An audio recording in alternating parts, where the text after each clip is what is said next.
Assalamualaikum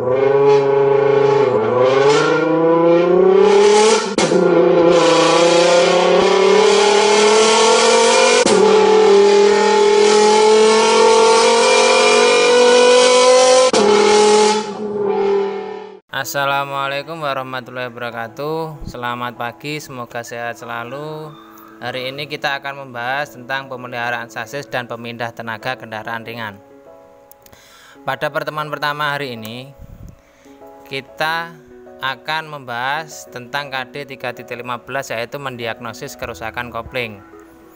Kemudian 4.15 yaitu memperbaiki kopling. Untuk mendiagnosis kopling kita harus tahu cara-cara pemeriksaan dari komponen-komponen kopling. Pada komponen-komponen kopling yang perlu diperiksa yaitu yang pertama, periksa klat disk atau kampas kopling.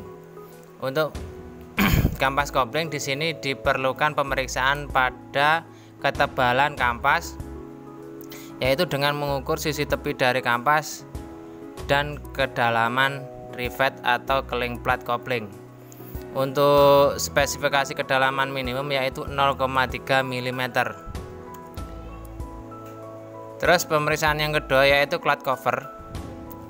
Untuk klat cover di sini pemeriksaan dilakukan pada pegas diafragmanya dengan menggunakan jangka sorong dengan spesifikasi umum.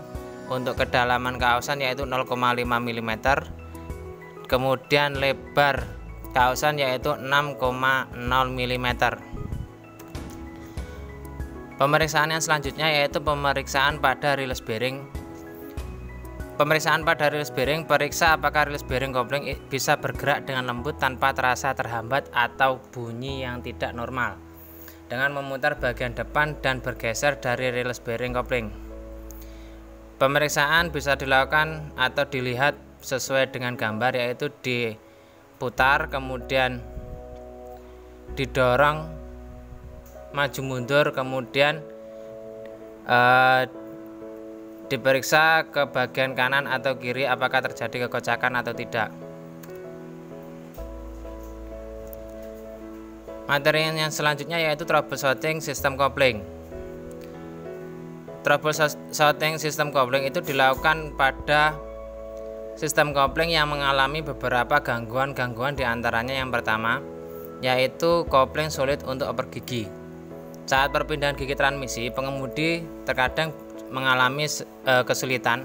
Hal itu bukan semuanya terjadi karena kerusakan pada sistem transmisi, tapi juga dapat disebabkan oleh sistem kopling. Saat perpindahan yang keras atau sulit itu bisa dikarenakan penyetelan kopling yang salah atau saat pedal kopling diinjak, kampas kopling belum terbebas sempurna. Kemudian yang kedua itu ada bunyi pada sistem kopling. Bunyi pada sistem kopling dapat disebabkan dari berbagai kemungkinan, diantaranya yang pertama, kopling bunyi saat pedal diinjak dan dilepas. Hal itu bisa disebabkan karena release bearing yang kering atau kekurangan pelumas. Kemudian yang kedua, kopling bunyi saat mesin di start. Hal ini bisa disebabkan karena keausan atau gangguan pada pilot bearing. Yang ketiga, kopling bergetar. Hal ini bisa disebabkan karena kondisi kapas kopling yang kurang bagus, namun juga dapat disebabkan karena permukaan flywheel yang tidak rata. Kemudian yang keempat, bunyi kopling yang kurang pelumas. Hal ini bisa sering terjadi pada kendaraan-kendaraan yang lama tidak digunakan. Kemungkinan kerusakan pada kopling yang selanjutnya yaitu timbul bau terbakar pada kopling.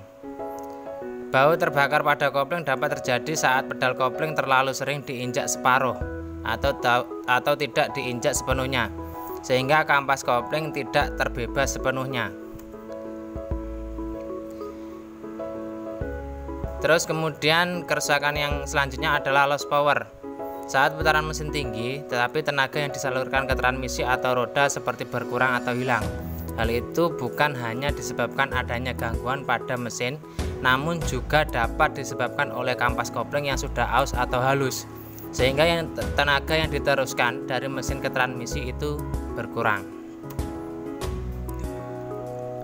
Kemudian yang kelima, pedal kopling terasa berat bahkan keras saat diinjak. Pedal kopling keras saat diinjak saat pegas kopling itu bersifat keras. Selain itu juga dapat disebabkan karena kampas kopling menempel pada flywheel. Di sini adalah komponen kampas kopling, komponen sistem kopling, di mana terlihat ketika pedal diinjak, release fork ini akan menekan release bearing sehingga diafragma spring juga akan ikut tertekan. Saat diafragma spring ini tertekan, maka diafragma spring akan menarik pressure plate ke bagian belakang sehingga kampas kopling ini akan terbebas. Posisi terbebasnya kopling ini harus sempurna sehingga kampas kopling nanti bisa awet. Kalau misalkan kampas kopling ini hanya ditekan setengah, maka akan terjadi banyak gesekan antara kampas kopling, kemudian plat penekan dan flywheel. Ini yang menyebabkan yang pertama tadi adalah bau terbakar pada kampas kopling. Kemudian kalau misalkan kampas kopling ini sudah halus atau aus, nanti tenaga yang disalurkan dari mesin ke transmisi itu juga akan ikut berkurang.